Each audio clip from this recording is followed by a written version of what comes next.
Zeptám se, kdo už zde něco vytvořil v Power Platformě, cokoliv. Zvedněte jenom ruku, ať vím, kolik mám trávit času na nějakém představení. Tyjo, skoro nic. OK.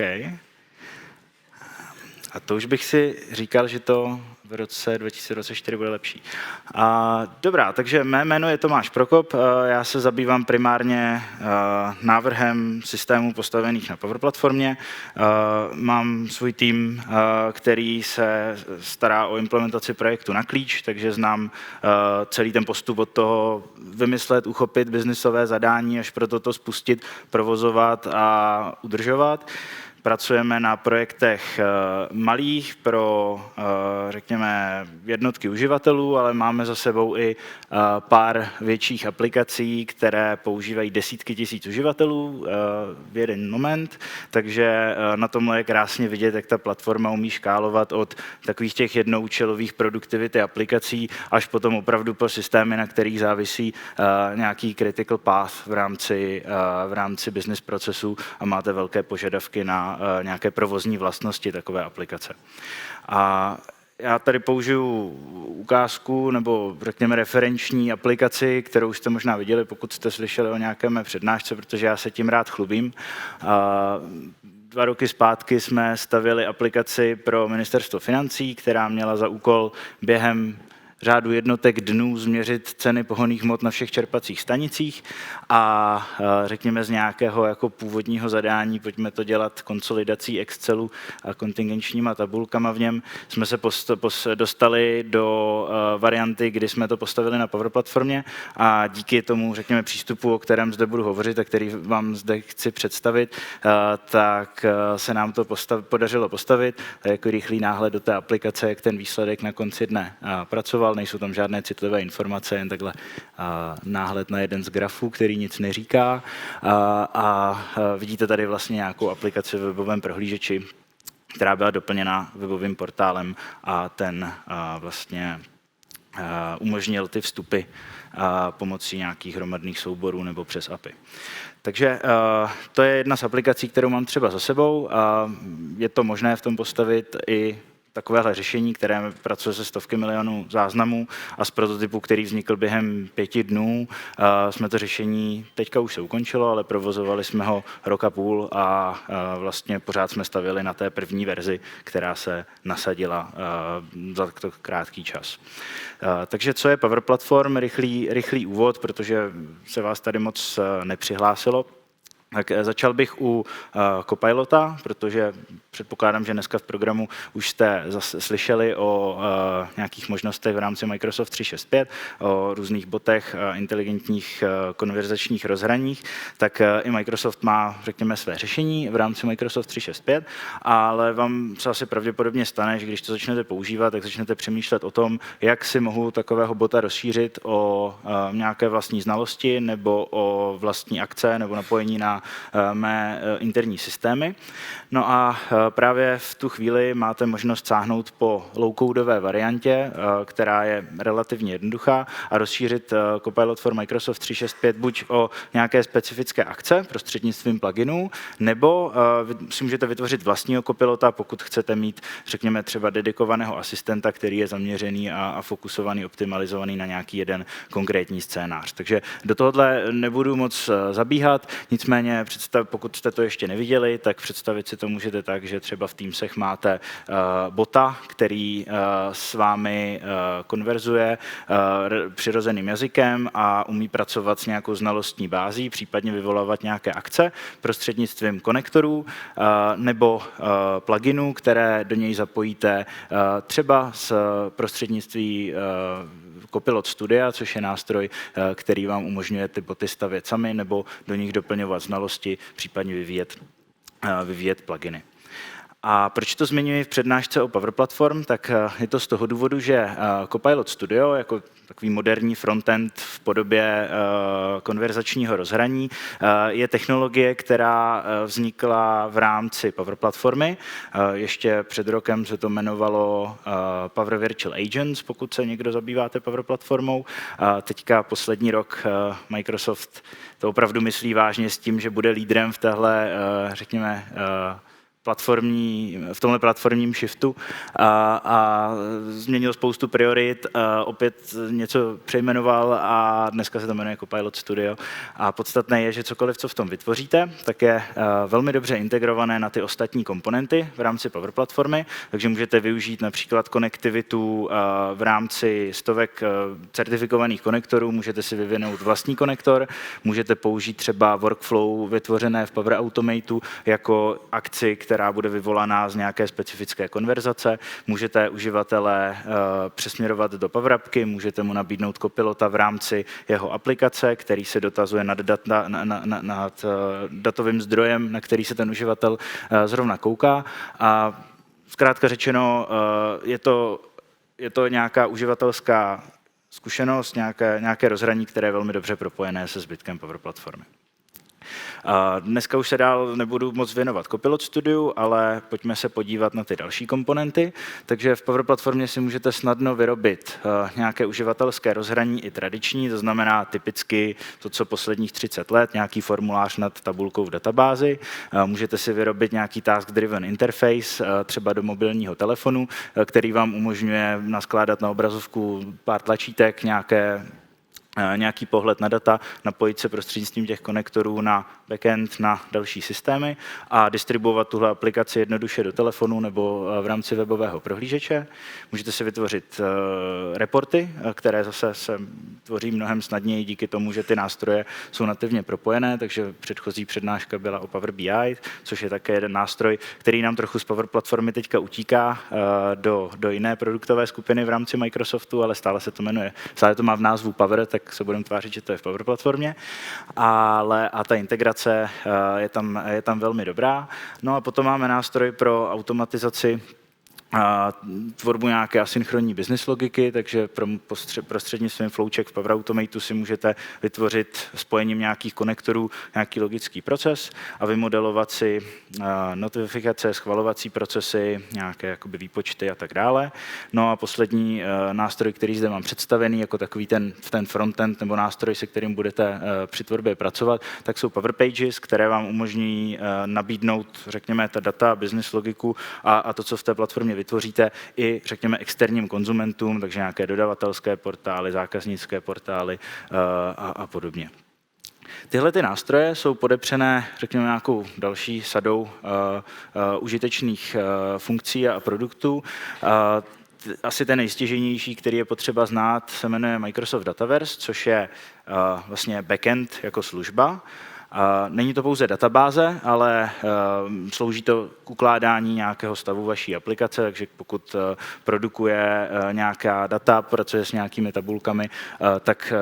typicky to chcete dát do Dataverzu, protože je velmi dobře napojený na dotazování třeba v rámci Power aplikací v Power BI, ale Dataverse není pouze databáze, je to plnohodnotný backend, takže se za vás stará o bezpečnostní model, stará se o integraci, export třeba na pokročilou analytiku a v rámci něj můžete implementovat i business logiku, buď nějakým deklarativním low-code způsobem, nebo si v něm můžete zahostovat, zaregistrovat plnohodnotné Codeflow pluginy, takže si v .NETu můžete napsat plugin, který se spouští na akcích, které se třeba vyvolávají z Power Appky. A potom je to pro všechny ty komponenty v Power Platformě stejné, takže když si nastavíte validační pravidla, tak se budou aplikovat bez ohledu na to, jestli si s tím povídá Copilot nebo to uživatel dělá z prostřednictví Power Appky.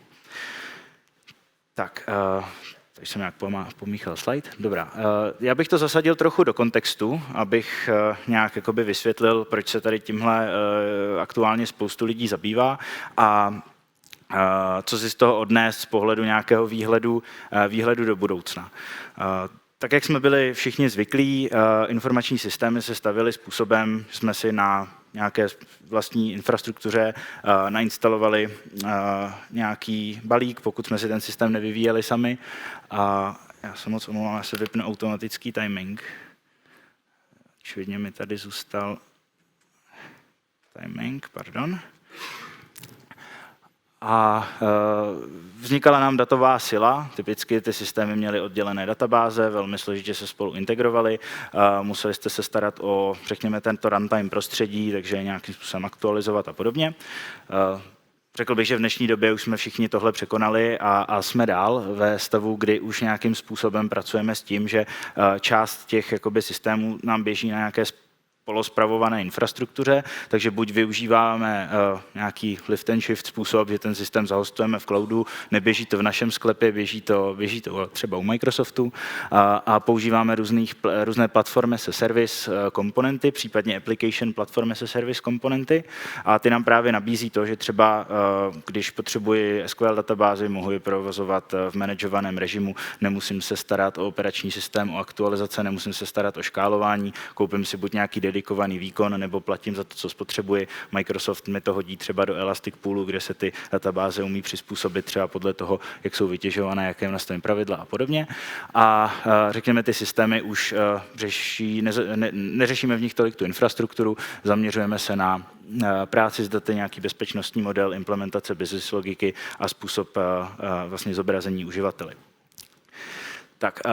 tam, kam se to jakoby postupně posouvá s low-codem, s Power Platformou, s Apexem, je úplně jedno, kam se podíváte, ale většinou se to dneska nazývá low-code platformou, tak se dostáváme do stavu, kdy máme plně manažovaný cloud, to znamená platform as a service, infrastructure as a service komponenty, o které už se třeba zpravidla ani nestaráme, protože si to pronajímáme třeba na bázi uživatelských licencí a ty naše systémy už jsou nějakým způsobem propojené, takže máme nějakou enterprise integrační architekturu, ty systémy si spolu umí posílat zprávy asynchronní, umí si vyměňovat eventy, umí se vzájemně integrovat a nad tímhle nám uživatelé tvoří nějaké, řekněme, aplikace a automatizace a dělají to především z toho důvodu, že je velmi nekomfortní používat ty legacy aplikace, které se jako těžko se modernizují a díky tomu, že dneska jsem si schopen třeba nad SAPem udělat PowerAppku s nativním konektorem, tak je to pro spoustu lidí velmi jako lákavé, místo toho chodit do toho tlustého klienta, do aplikace, která je jakoby intenzivně customizovaná, tak si vyrobí PowerAppku, vytvoří si konektor, použijou třeba nějakou virtuální tabulku, aby to umělo koukat do toho SAPu a udělají si nad tím zjednodušenou apku pro konkrétní uživatelskou roli a víc se jakoby zaměřují na tu user experience a řekněme na tu automatizaci nějakých událostí. Takže nám vzniká spoustu různých aplikací, reportů, které jsou napojené na ty integrované, řekněme, backendové systémy. A to, co pro nás vlastně znamenají kopiloti a AI a to, kam se to celé posouvá, tak je, že na tohle nám přibude ještě nová vrstva nějakých orchestrátorů takzvaně, kdy ten uživatel si bude pomocí přirozeného jazyka nebo nějakou, řekněme, augmentovanou metodou, kdy kombinuju aplikaci a chatbota třeba v nějakém sidecaru vedle té aplikace, tak budu schopen si nějakým chatem, povídáním, hlasem, nějakým způsobem obstarat to, co v těch systémech potřebuji a ten orchestrátor si umí zkombinovat nějaké znalosti, které naindexuji prostřednictvím nějakého semantického indexu a různých akcí, které ty systémy publikují, které do toho orchestrátoru mohu připojit formou pluginu. Takže to, co dělá třeba Microsoft s Copilot Studiem, tak je to, že pokud v Power Platformě vytvoříte různé automatizace a připojíte své systémy jako konektory, tak pokud je správně oanotujete a popíšete, tak vám umožní v rámci té konverzace ten bot ty skilly využít, protože umí napárovat nějakou potřebu na konkrétní konektor a díky tomu, že umí pracovat s přirozeným jazykem, tak vám je schopen i se relativně jako dobrou úspěšností nějaký požadavek odbavit. A těch orchestrátorů bude mnoho, boti nejspíš budou specializovaní a budou nám vznikat tady nad touhle architekturou. Tak a poslední takový high-level pohled, který je jakoby dobrý znát, nebo nad kterým je dobré přemýšlet, ten low-code a Power Platforma vám přináší i trochu jiný pohled na to, jak ty aplikace se vytváří a jak vznikají. A snažíte se posouvat z toho, kdy ty aplikace vyvíjíte imperativně, to znamená, tam máte nějaký kód, který říká, udělej tohle takhle, definuje přesně kroky, jak má vlastně ten program dosáhnout nějakého konkrétního cílového stavu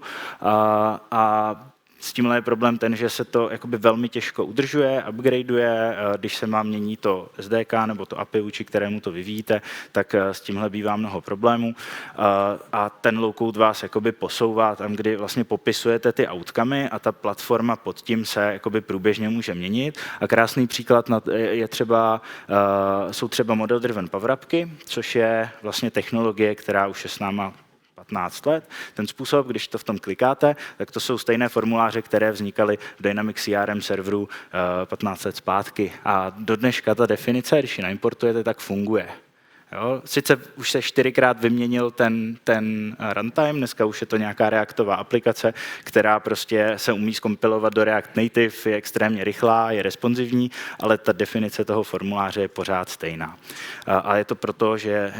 je napsaný deklarativně, to znamená nevolá nějaké konkrétní API, pouze popisuje, jak ten formulář má vypadat, jak má být logicky členěn, jaké má používat popisky, překlady a podobně. Tak, protože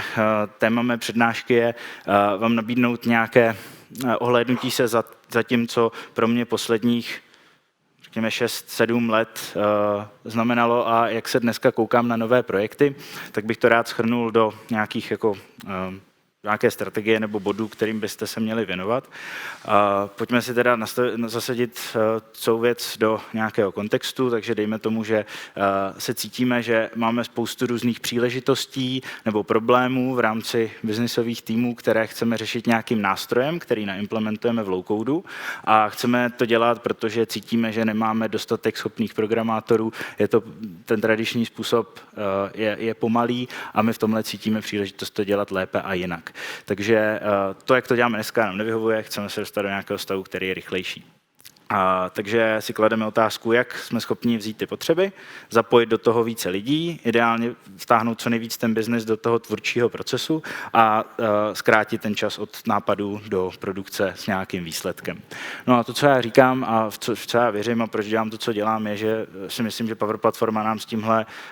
výrazně pomůže. Díky tomu, že se posouváme do toho jako deklarativního spektra, spoustu těch věcí už je tam připravených, takže někdo tomu třeba říká fourth gen programming, jo, že jsme zase jakoby o úroveň abstrakce výš a díky tomu, že už mám toho spoustu nachystaného, tak se to stává jednodušším, přístupnějším, rychlejším, levnějším a díky tomu jsme schopni této ambice dosáhnout. A tahle teze se naplní, řekněme, z nějakých 4 klíčových bodů, nebo potřebuju zajistit nějaké body pro to, aby mi to fungovalo, abych to měl zrealizovat. Musím si vybrat správný nástroj, který mi umožní takové aplikace stavět, takže v Power Platformě je to třeba to, že použiju jako backend Dataverse, který se velmi dobře zvládne integrovat na mé ostatní systémy, dokáže zpracovávat i složité dotazy, které přichází z těch aplikací a prostě sizuju tu technologii, správnou technologii pro správný use case, takže třeba příklad je, nestavím Canvas aplikace nad SharePointem, který proto nikdy nebyl určený. Zamýšlím se nad tím, jak se ta technologie jak se bude vlastně s ní pracovat, jakmile už to nebude o jednom izolovaném use caseu a o jedné aplikaci, ale budeme se bavit o tom, že to využíváme jako ekosystém a snažíme se tím realizovat nějakou jakoby dlouhodobější strategii, kdy těch aplikací tam vzniká víc a je to pro nás ten jakoby enablement tool pro řekněme to zrychlení a modernizaci stávajících aplikací. A ta technologie a řekněme platforma, kterou si proto zvolím, by měla nabízet dostatek jakoby extensibility pointu, tak aby mi nabídla možnost jako tu aplikaci přizpůsobit natolik, aby mi to třeba dokázalo plnohodnotně nahradit ty legacy aplikace, Codefill řešení a podobně, takže možnost ji rozvíjet a doplňovat o vlastní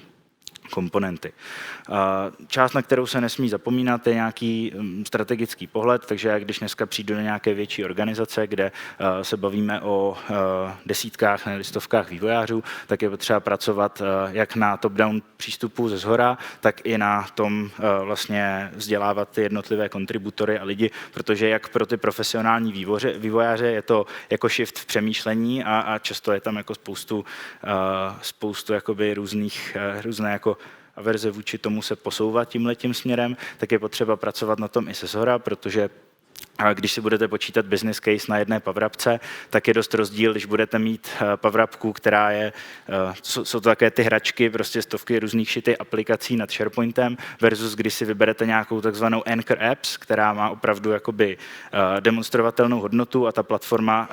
díky tomu má nějaký obhajitelný business case a musíte s tím pracovat i tak, že to prostě není podívat se na jeden workload, ale je to přístup na úrovni platformy. No ale to není všechno. většinou, když si získáte nějaký business executive buy-in, tak většinou potřebujete oslovit i IT, takže zase, když čím větší organizaci se pohybujete, tím více je potom třeba důsledek na to, jak se pracuje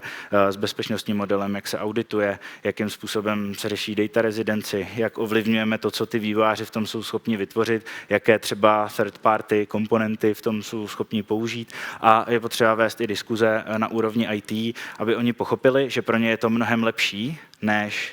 si pořídit a vyvinout black box aplikaci. Jo, protože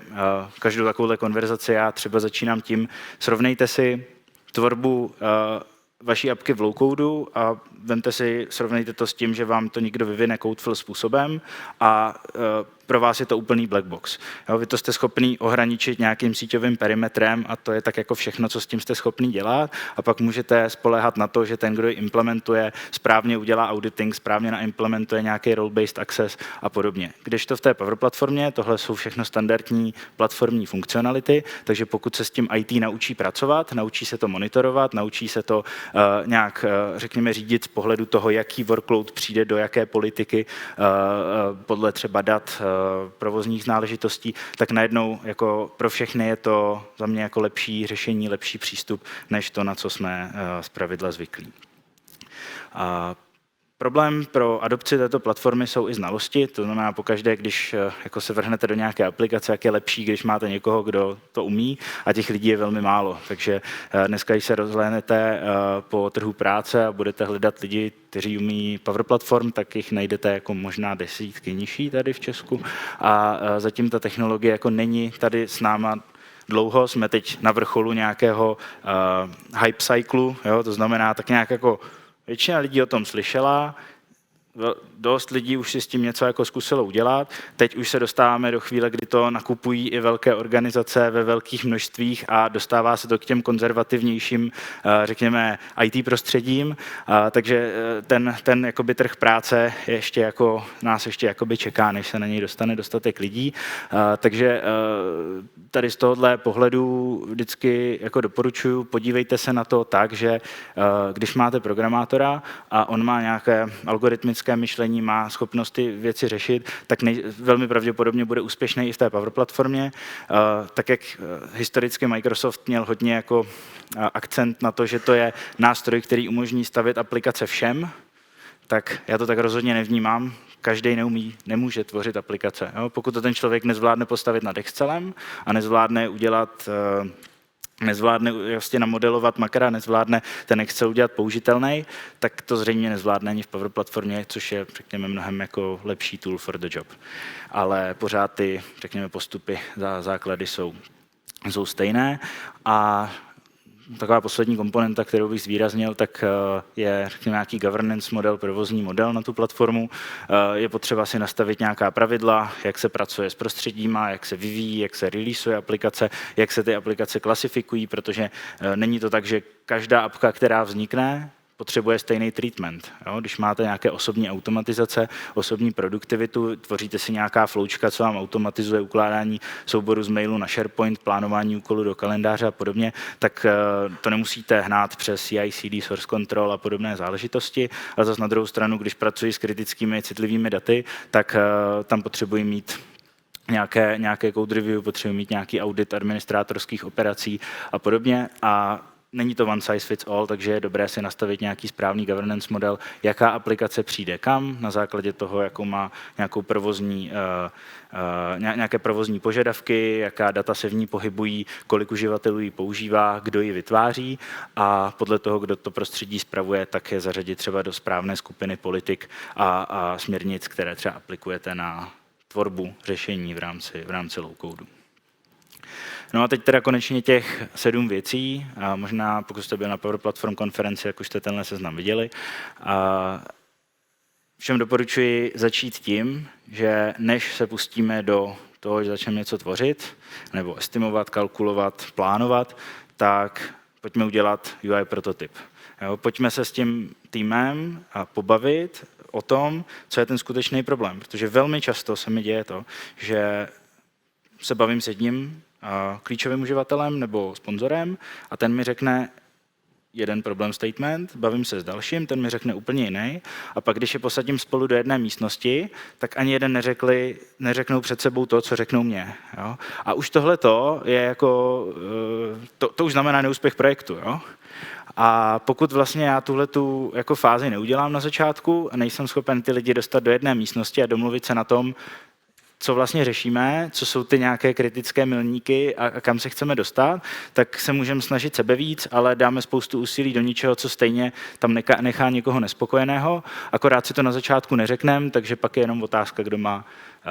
kdo drží budget, kdo má větší vliv a jaká je tam politická situace, na to, aby ten projekt vůbec dopadnul úspěšně. Většina IT projektů podle mě končí na tom, že buď se na to dá nekompetentní tým, nebo se spoustu úsilí dá do něčeho, co vůbec není důležitý. Jo, pojďte začít tím, že si pojmenujete ten problém, řeknete si, jak ho chcete vyřešit a pojďte strávit design week, Google tomu říká design week, pojďte strávit týden na tom, že si namalujete tu aplikaci, uděláte si takový nějaký jako workshop, jak má ta vize vypadat a třeba v té Figmě jste schopni si říct, kam chcete dojít a potom pro ten vývojový tým je to mnohem lepší, než když popíšete 200 stránek funkční specifikace, jo? Protože oni uvidí, jako, co mají vytvořit a co ten uživatel očekává. Už jsem to zde zmiňoval, já naprosto jako jednoznačně tvrdím, že ne každý zvládne vytvářet aplikace. Neříkám programovat, ale i vytvářet. Jo, vedl jsem už o tom nespočet diskuzí a díky všem jako různým školením, které jsem absolvoval, tak už jako poznám člověka, na kterého, když Power Automatu ukážu nějaký cyklus, podmínku, ošetření chyby a nějaký třeba vyjádření business logiky formou nějakého textového zápisu, tak pokud se ten člověk jako nechytá, absolutně netuší, která by a je z toho zmatený, tak to prostě jako nemá cenu. Jo? A pokud dneska vlastně, když vezmete své děti a podíváte se, co se učí ve škole, tak si různě v Minecraftu a v podobných jako nástrojích se učí jakoby modelovat nějakou logiku a vytvářet nějaké programy, přestože to je celé vysivyk, jenom šoupání kostiček, tak pokud jakoby přes tuhletu fázi ten člověk není schopný jako projít, tak vám jako nebude tvořit copiloty, Power Appky, Power BI a podobně. Když se vrhnete do nějakého projektu, tak zkuste ten první jako deliverable udělat co nejmenší a současně co nejhodnotnější. Jo, protože je důležité hned na začátku, při tom jakoby prvním jakoby vbudování trustu mezi tím týmem, který to tvoří a tím vlastně uživatelem nebo sponzorem, tak je důležité si dát ty ambice co nejmenší, abychom to zvládli, protože prostě softwarový vývoj se jako velmi těžko plánuje, neumíme to a asi to nikdy nebude lepší, protože to je nature toho problému. Tak pojďte si to co nejvíc zmenšit, pojďte se zaměřit na to, co je nejvíc related tomu problému, nebo co poskytne největší užitek tomu, kdo to platí, tomu, kdo to používá a ten první sprint pojďte dodat co nejdříve. Je lepší zaměřit se na to, vybrat si nějakou aplikaci nebo use case, který má jakoby velký impact a udělat to třeba jednoduše, než vytvářet jako desítky, stovky různých jako shitty aplikací, ke kterým ta platforma jako vyloženě jako vybízí. Jo? Strašně moc jako diskuzí mám okolo toho, co všechno jako v tom jde vyrobit. Jo? Prostě přijete na první schůzku, ty lidi pochopí, o čem to je a hned vyprodukují 30 nápadů, co v tom jako udělat. Jo? Zaměřte se na ty anchor aplikace, ty, které tu platformu jako obhájí, na kterých se to ukáže, na kterým se to prověří a na čem se to ty lidi nejlíp naučí, místo toho, abyste sekali prostě desítky aplikací v prvních 2 měsících a zjistili, že ani jedna z těch aplikací nevypadá dobře, 3/4 z nich nefunguje a stojí to za nic. Jo? Tak když posadíte do týmu programátora nebo někoho, kdo už má nějakou zkušenost, ten jako výsledek je diametrálně odlišný, to asi nepotřebuje nějaký další komentář. A jako tady vlastně v téhleté platformě se daleko jako víc ukazuje tím, že tam jako odstraňujeme takové ty typické waterfallové aktivity implementační, které jsou vždycky stejné, nagenerovat spoustu boilerplate kódu, napsat security model, vyrobit APIčko a tak dále. To se jako trochu dá estimovat, protože je to furt to samý. S touhle platformou vám to odpadá a tady se najednou jako výrazně ukazuje, že když vedle sebe dáte 2 lidi, kteří mají stejný roky zkušeností, tak je tam 10krát, 50krát jako rozdíl v efektivitě. Jo? A podle toho, kdo to je, jak té věci rozumí a jak je schopný jakoby propojit ten biznisový kontext s tou technologií a s tím, co má být jakoby dodaný, tak jste schopni pozorovat opravdu jako významné rozdíly v tom, co ty lidi jako za jednotku času vyprodukují. A zaměříte se na ty lidi, kteří jsou jako velmi dobří a produkují za jednotku času spoustu business hodnoty, outcomeů, která je viditelná. No a samozřejmě, když se do toho všeho jakoby pouštíte, tak neříkám, stravte půl roku tím, že to budete zkoumat a nastavovat a číst si knížky a meetingovat nad tím, jak by se to mělo dělat, ale nastavte si nějakou sadu pravidel, protože pokud vás v té Power Platformě bude fungovat víc, tak je důležité si říct, jak se přistupuje k vývojovým prostředím, jak se přistupuje ke schvalování přístupu, jak se udělují licence, protože potom pro každý ten use case, které budete dělat ideálně paralelně v různých týmech, v různých lidech, tak už to bude daleko snazší tím proběhnout a budete skutečně jako využívat toho, že to je nějaká standardizovaná aktivita na té platformě, která vám tu hodnotu poskytuje a všichni budou vědět, jak se chovat, budou to umět po sobě převzít, když tu aplikaci otevře někdo jiný, tak se bude schopný vyznat, co tam ten člověk předtím udělal a podobně. Jo, je velmi snadné v tom udělat jako velký nepořádek, ve kterém se nikdo nevyzná a typicky ty aplikace končí s tím, když ten člověk odejde z té organizace. Jo, a zkuste tomu jakoby předcházet tím, že si nastavíte pravidla hry. Ideálně na začátku. Tak, teď bych se asi posunul, to jsou nějakých mých jako 7 zkušeností, které jsem nějak jako vydestiloval, nebo myšlenek, které bych rád předal. Pojďme se nyní ještě podívat na Power Platformu, zbývá nám nějakých 10 minut, tak pokud je neznáte, tak ať třeba lépe pochopíte, co a jakým způsobem v ní jste schopni využít. Takže jak jsem již zmiňoval, nasazením této technologie získáváte nějaký jednotný přístup k autentizaci, k nastavení bezpečnostních politik, nějakých postupů pro ochranu toho, že vám někdo vykrádá data nebo nějakým nedopatřením vám ta data uniknou. Můžete v té platformě ty prostředky manažovat. Teď se bavíme o různých těch aplikačních komponentách, nejenom o infrastruktuře. Tak jak jste dneska zvyklí z Azure Control Planeu manažovat infrastrukturu, tak najednou dostáváte možnost manažovat i jednotlivé aplikační komponenty, takže procesy, UI prvky, AI modely, skilly v Copilotovi, knowledge base naindexovanou v Copilotovi. Pro vás se z toho stávají standardní komponenty, které jsou ve všech aplikacích stejné a máte možnost je manažovat. A zároveň jste schopni řídit i nějaké compliance aspekty a v tom je Microsoft asi jeden z nejlepších z pohledu toho, jak mají propracovanou jako nějakou enterprise strategii a přístup k enterprise aplikacím, protože mají několik opravdu velkých zákazníků, u kterých jsem se třeba teď minulý týden také měl šanci nějak inspirovat a ti je donutili udělat spoustu funkcí, které potřebují a třeba ani nedávají smysl. Takže máme nějaké software as a service, aplikace a produkty, Microsoft 365, Dynamics 365 a pod tím máme ten prostor aplikační platformy jako služby, které nám umožňují tvořit další aplikace nebo nějakým způsobem upravovat, customizovat to, co máte v těch hotových aplikacích. V případě, že v Power Platformě narazíme na něco, co nám ta platforma jako nenabízí, nebo je to velmi jako komplikované vytvořit a takové situace se občas stávají, potřebujete prostě jít o tu úroveň níž, tak si vždycky můžete vzít na pomoc nějaké PaaS komponenty z Azure, kde ta integrační story je zase jednodušší, protože tím, že držíme nějaký jeden tenant boundary, máme jednu autoritu pro udělování přístupových tokenů, máme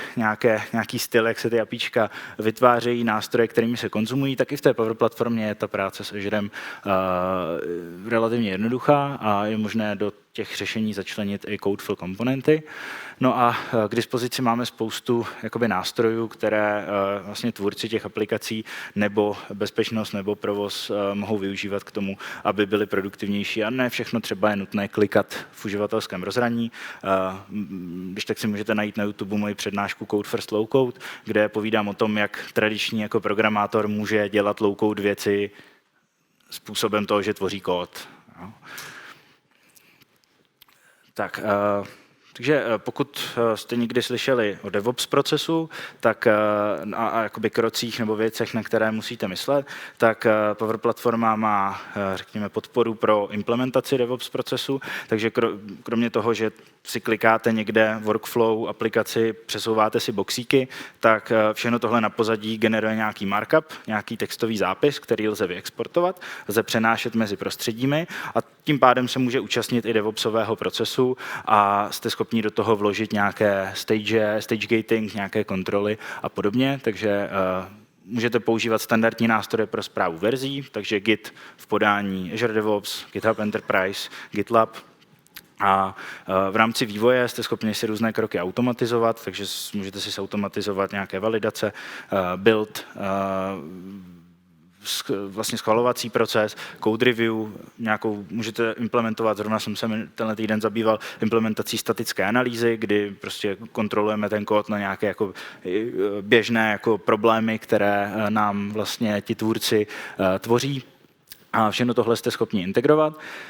Potom, jakmile ten kód existuje, tak můžeme využívat nějakých testovacích nástrojů. Tady je to story v Power Platformě ještě jako relativně slabé, ale s nějakým úsilím lze rozpohybovat UI testy, některé komponenty jsou unit testovatelné,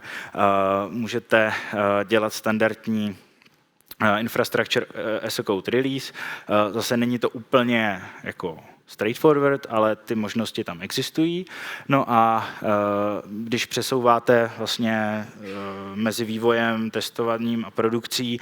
ty komponenty, které tvoříte v platformě, tak samozřejmě můžete přesouvat i nějakou konfiguraci a řídit, řekněme, dělat nějaký secret management.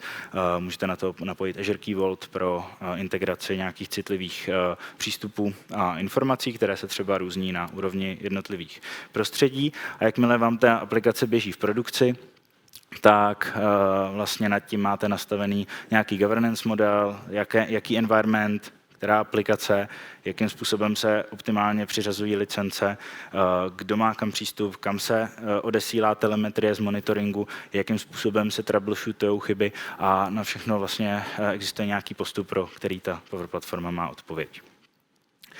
Jak jsem popisoval, že vlastně všechno máte izolované v rámci tenantů, tak pojďme se podívat na nějakou jakoby strukturu logickou,